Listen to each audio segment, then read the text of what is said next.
As a production supervisor, most of my responsibilities go hand in hand with making sure production moves seamlessly on the shop floor. Basically just trying to make sure that everything functions as it should and everything runs as it should and people have what they need to do what they have to do. And all around I try to focus a lot on employee morale too, because I believe that happy people are productive people.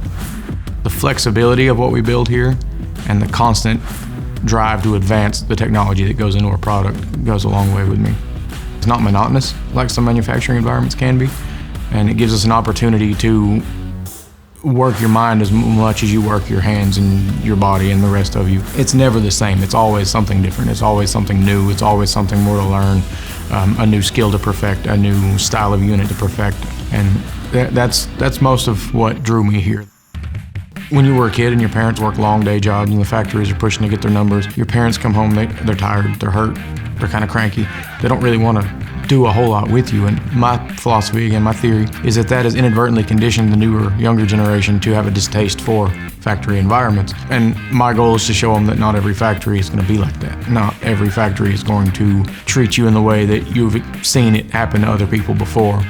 My hope is that the culture changes back to one that is more welcoming and shows the younger generation that it's okay to come to work every day and build cool stuff, because not every place is going to treat you like you're just a piece of machinery and not have that caring compassion behind it. I'm a firm believer in the fact that happy people can be and will be productive people, that not everyone is going to develop as a human being if they feel like just another number on the wall. Part of what I set out to do is to make sure that I can help establish an environment that does not treat people that way.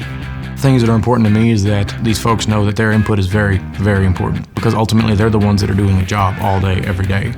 I would say probably 90% of our improvement methods come from the ideas of the people out there on the shop floor that do it every day. So I would much rather use their input towards continuous improvement efforts and things of that nature. And what that does is that helps establish a sense of ownership. If they feel like they own part of the process, they're going to do it to the utmost of their ability, because not only is their name on the finished product, they have a hand in developing the process we used to get to that point. I want everybody to own a piece of what they do here and be proud of it. We want to create an environment that people want to be in. They want to come to work every day. They want to be here. They're happy about being here, and they have opportunities here. I never want somebody to come here and dread coming to work in the morning. I want them to know that they can come in here and they can be happy and they can be jovial and they can have a good time and still get work done. We want happy people. We want smiling people. We want people to go home with a sense of accomplishment at the end of a week. I want them to feel like they belong here, that we want them here, because we do.